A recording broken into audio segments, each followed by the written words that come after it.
और जो भी एग्ज़ाम में सवाल आता है उसको भी ठीक से कर पाएगा। मैं ऐसा मान रहा हूँ, ऐसा नहीं भी हो सकता, ठीक है, क्योंकि मैं जो बताऊंगा उसे आपको जाकर दोबारा पढ़ना ही होगा, ठीक है। तो मैं ये मान के चल रहा हूँ कि आप सम संख्या, विषम संख्या, अभाज्य संख्या, वास्तविक संख्या, प्राकृतिक संख्या, पूर्ण संख्या से आप परिचित हैं, बिल्कुल परिचित हैं कि नहीं है? परिचित हैं कि नहीं है? है। तो आज हम लोग सीखेंगे 10वीं क्लास में, हो सके तो आपसे एक कथन के रूप में आ जाए कि अंक गणित का आधारभूत प्रमेय क्या होता है। अंक गणित का आधारभूत प्रमेय क्या होता है, ठीक है प्यारे। तो आप बचपन में नहीं, कुछ दिन ही पहले भाज्य एवं अभाज्य संख्याओं से परिचित हैं, बिल्कुल परिचित हैं कि नहीं है? परिचित है कि नहीं है भाई, बोलिए, है ना। तो देखो, तो अंकगणित का आधारभूत प्रमेय क्या कहता है कि प्रत्येक भाज्य संख्या, क्या कहता है भाई?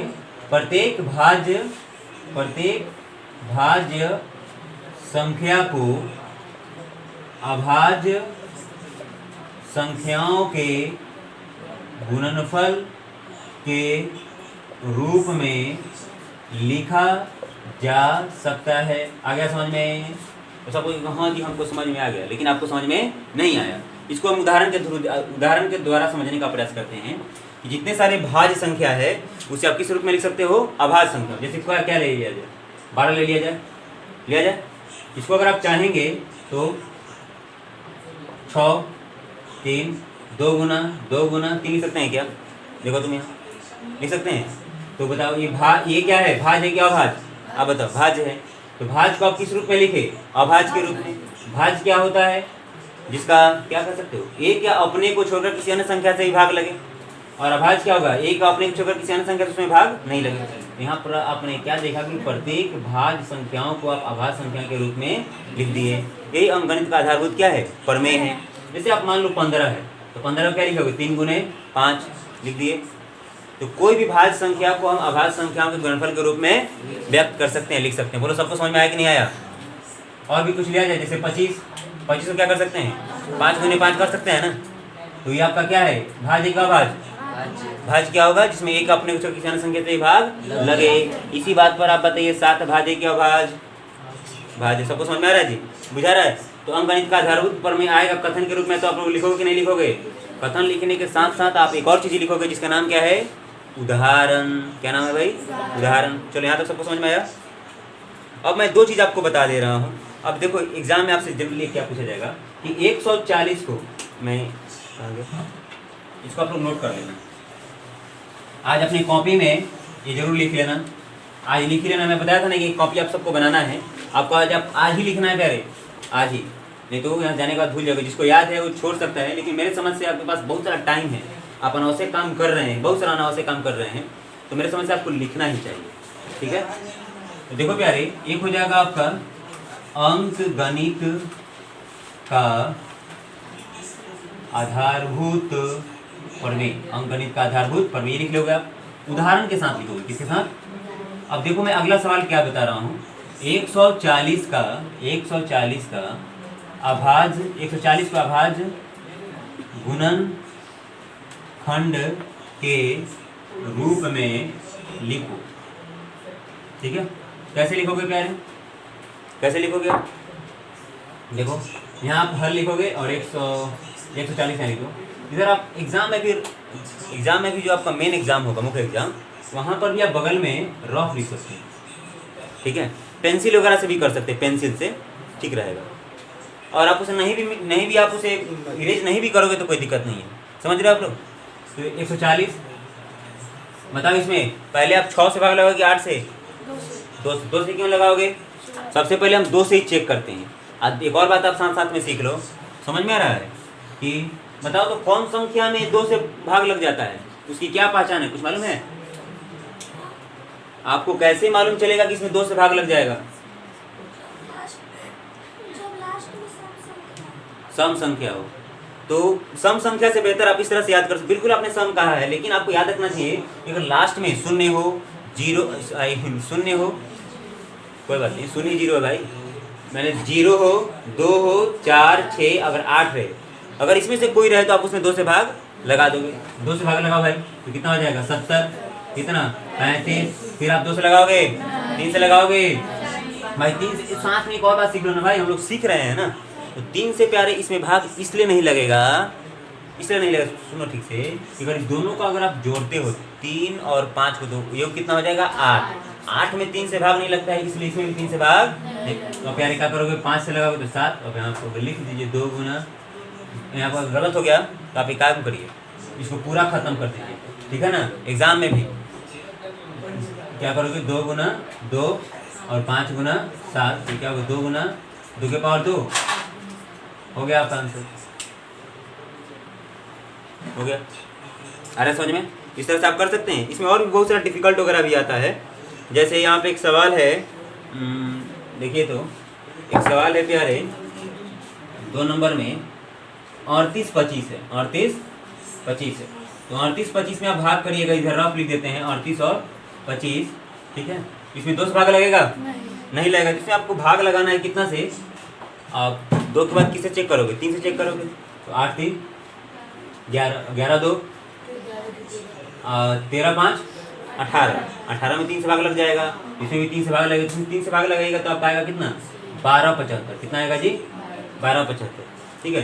3 एकम 3, और फिर आप करिएगा तो 3 दूना 6, फिर 2 बचेगा, और फिर ये 6, इस तरह से आप कर सकते हैं, ठीक है ना, शॉर्टकट में। फिर आप 3 से भाग करिएगा इसमें तो कितना आएगा जी, आपका आ जाना चाहिए 425 आएगा, 4 3 12 25 3 75, और 3 से जाएगा कि नहीं जाएगा।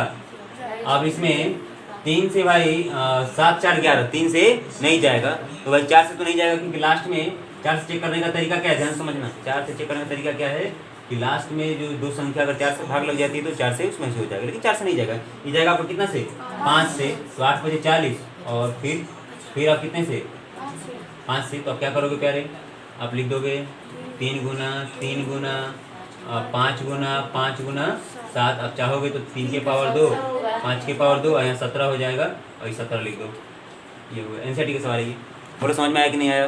तो इस तरह से अगर कोई संख्या को अभाज्य गुणनखंड के रूप में लिख सकते हो कि नहीं लिख सकते हो, लिख दिए। अभी 2 चीज़ सीखिए आप, चलो एक और चीज़ सिखा देते हैं। ये आप चाहोगे तो नोट करोगे क्या, रफ में नोट करोगे, नोट करोगे, जल्दी नोट करो। चलिए हम लोग इसमें का ये तो हो गया, आगे वाला नोट करते हैं, आगे समझते हैं। सुनो जी, आगे आप लोगों का पढ़ना है, आप लोग HCF एंड LCM, इसको हम लोग कहते हैं मॉस और इसको कहते हैं लॉस। मॉस और लॉस क्या होता है, थोड़ा सा एक झटका में समझ लीजिए। मौसा क्या होता है, इसको हम बोलते हैं हम लोग महत्तम संख्या। क्या संख्या जी, इसको कहते हैं लघुत्तम संख्या। कौन संख्या जी, लघुत्तम संख्या। क्या अभिप्राय है, तो सुनो जी कि मौसा 2 या 2 से अधिक संख्याओं का, मौसा 2 या 2 से अधिक संख्याओं का वह बड़ी से बड़ी संख्या है जो उन दोनों संख्याओं को पूर्ण रूप से क्या कर देती है, विभाजित कर देती है। जैसे आप देख लो 2 और 20 का लो, ठीक है, 2 और 20, तो 2 20 मत लो, यहाँ 2 और 15 लो, ठीक है, 2 और 15, अब 2 20 भी ले सकते हैं। तो इसका मौसा क्या होगा, तो कोई ऐसी संख्या सबसे बड़ी होनी चाहिए, बड़ी से बड़ी होनी चाहिए जो इन दोनों क्या कर सके, विभाजित कर सके। बताओ तो क्या हो सकता है भाई। अब 2 ले लेते हैं, 2 से 3 में भाग इसमें लगेगा भाई, नहीं लगेगा, तो हम क्या लेंगे, यहाँ 1 लेंगे। अब लेते हैं मैं 2 और 10, 2 और 10 में क्या होगा, यहाँ पर 2 और 10 में हम 2 ही लेंगे। एक और लेते हैं, कितना ले लें, 15 और 30 लेते हैं, 15 और 30। तो बड़ी से बड़ी कौन ऐसी संख्या होगी जो दोनों को पूरा पूरा क्या कर सके, विभाजित। तो ले लेते हैं, रुको 5 लेते हैं, रुको भाई रुको, 5 लेंगे, इसमें भाग लग जाएगा, इसमें भाग लग जाएगा। लेकिन कोई ऐसा भी 5 से बड़ी संख्या होती है जो भी दोनों को पूरा पूरा भाग लगा सकते, उसका नाम क्या है, 15। भाई कोई कहेगा कि इस तरह से तो आप छोटा छोटा संख्या है तो आप बता दे रहे हैं, बड़ी संख्या के लिए कैसे निकालेंगे, उसको हम निकालना आपको सिखाएंगे। तो मौसा क्या है, तो मौसा 2 या 2 से अधिक संख्याओं का वह बड़ी से बड़ी संख्या होती है जो दोनों को पूर्ण रूप से क्या कर देती है, विभाजित कर देती है, विभाजित करती है, भाग लगाती है उसमें। बुझा रहा है जी आपको, ये सब कुछ विद्यार्थी तो पहले से भी जानते ही हैं, यहाँ तो सबको समझ में आया। चलो लॉसा में क्या होता है कि वह सबसे छोटी से छोटी संख्या होती है, 2 या 2 से अधिक संख्याओं का, 2 या 2 से अधिक संख्याओं का वो छोटी से छोटी संख्या होती है जो उन संख्याओं से क्या हो जाती है, विभाजित हो जाती है, विभाजित हो जाती है। अरे जैसे देखो 2 और 10 की बात करते हैं, 2 और 10, तो क्या होगा जो दोनों से विभाजित हो जाएगा, छोटा से छोटा, जो दोनों से विभाजित होना चाहिए। तो गावे को बचपन का तरीका अपनाते हैं, वही पूरा तरीका, 2, 1 और 5, 5 दूना 10। इसका मतलब देखो जी 2 और 10 कैसे निकालेंगे तो कितना होगा 10, यानी कि 10 से छोटा अब ऐसी कोई भी संख्या नहीं है, 10 से छोटी ऐसी कोई भी संख्या नहीं है जो इन दोनों को क्या कर सके, विभाजित, मतलब ये दोनों मतलब संख्या को विभाजित कर सके। आया समझ में? तो ये क्या करते हैं, विभाजित होता है या विभाजित करता है, मौसम विभाजित करता है और विभाजित क्या होता है, हो जाता है। अब देखो 20 और 30, 20 और 15 और 30 लिख दिया भाई, बताओ इसका लौसक कितना होगा, कितना होना चाहिए, पहले 1 मिनट। तो मैं अगर यहाँ लेता हूँ 30 ले लेते हैं, क्या ले लेते हैं 30, तो बताओ इससे भी भाग लग जाएगा और इससे भी भाग लग जाएगा, इसे और कोई छोटा संख्या जो दोनों से भाग लगेगा नहीं। यहाँ तो समझ में आया। माशाल्लाह से पारंपरिक तरीका है जो भाग विधि द्वारा आप लोग बचपन में सीख लिए हैं। हम लोग जो एनसीईआरटी जो 10वीं क्लास में है, इसे भी आप हो सके तो सीखे ही होंगे, पहले तो पढ़े भी होंगे। चलो इसको मैं आपको सिखा रहा हूँ कि अभाज्य गुणनखंड विधि से कैसे। देखो आपका आज का टॉपिक है अभाज्य गुणनखंड विधि से एलसीएम एवं एचसीएफ निकालें। कोई लसा मसा में मत गड़बड़ हो जाना भाई, हिंदी वाला बहुत अच्छा है, हम लोग एलसीएम एचसीएफ हम लोगों के सब ठीक ठाक नहीं है। लघुत्तम क्या होता है भाई, लघुत्तम छोटी से छोटी, महत्तम बड़ी से बड़ी, महान से महान, बड़ा से बड़ा। तो हिंदी थोड़ा सा हम लोग के लिए पढ़ने के लिए ठीक है ही, और अब मैंने भारत बिहार के हैं, मतलब उत्तर, मतलब अगर हिंदी आती है तो हम लोग के लिए ठीक ठाक है। फिर भी नहीं तो करते रहिए, lowest common multiple highest common factor करते रहिए। चलो कौन ले लें, एक आपका एनसीईआरटी का ही सवाल लेते हैं, जिसमें एक है 510 एवं 92 का क्या करिए, लॉसअ, यानी कि एलसीएम एवं मॉस यानी कि एचसीएफ क्या करें, ज्ञात करें। ठीक है, अब जरा देखो, तो सबसे पहले हम क्या करेंगे, अभाज्य गुणनखंड ज्ञात करेंगे। क्या ज्ञात करेंगे, अभाज्य गुणनखंड।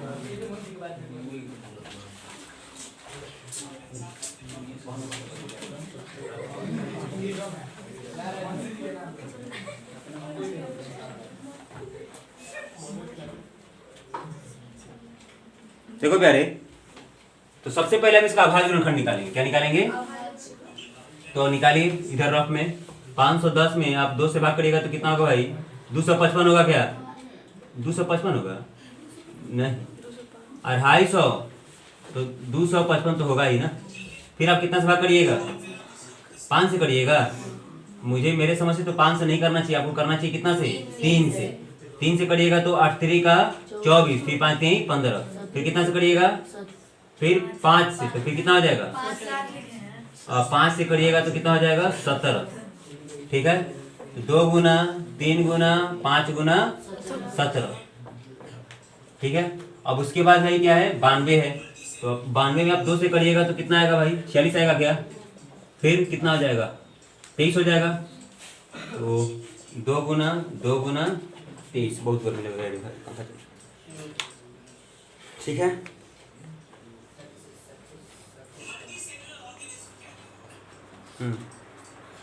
अब जरा देखो, अब हम लिखा रहे हैं आपका मॉस, क्या निकालना है जी, मॉस मतलब एचसीएफ, और एक है आपका लॉस। अगर थोड़ा सा ध्यान देंगे ना तो मुझे नहीं उम्मीद है कि आप इसे कभी नहीं भूलेंगे। जरा देखिए, इसमें संख्या कितना प्रकार की है, इसमें संख्या एक 2 है, एक 3 है, एक 5 क्या है, एक 17 है ना, एक 23 है ना। ध्यान समझिएगा, 2 3 5 और कोई संख्या है क्या, जरा देखना। 2 पहले मैं इसका लिख दे रहा हूँ, जो सब में कॉमन है उसको आप लिख दीजिए। 2 यहाँ भी है, 2 यहाँ भी है, तब 2 लिख दीजिए। और कुछ कॉमन हो रहा है क्या, ये तो आपका इजी हो गया, आ गया। लॉसा में समस्या है, लॉसा में समस्या है। तो देखिए यहाँ कितना 2 है, पहले देखो संख्या कितना प्रकार के, 2 3 5 और 17, यही है ना। एक 23 है, यहाँ दो कितना बार है, इतना तो सबको समझ आएंगे। मौसा इजी है, मौसा इजी है कि जो सब में होगा उसी को हम लिख देंगे। हम 23 इसलिए नहीं लिखेंगे क्योंकि 23 सब में नहीं है। अब प्यारे हम क्या करेंगे, देखो यहाँ लॉसा की बात करते हैं। तो यहाँ 2 है, 3 है, 5 है और क्या है 17 है। रुको भाई, हाँ 23 है। तो यहाँ 2 कितने बार है, 2 बार है। यहाँ 2 कितने बार है, 1 बार। तो हम ऊपर वाले को नहीं लेंगे, इसे लेंगे, यानी 2 गुना 2 लिखेंगे। जो अधिकतम टाइम आया है उसी को हम लेंगे। ठीक, अब 2 का खेल खत्म।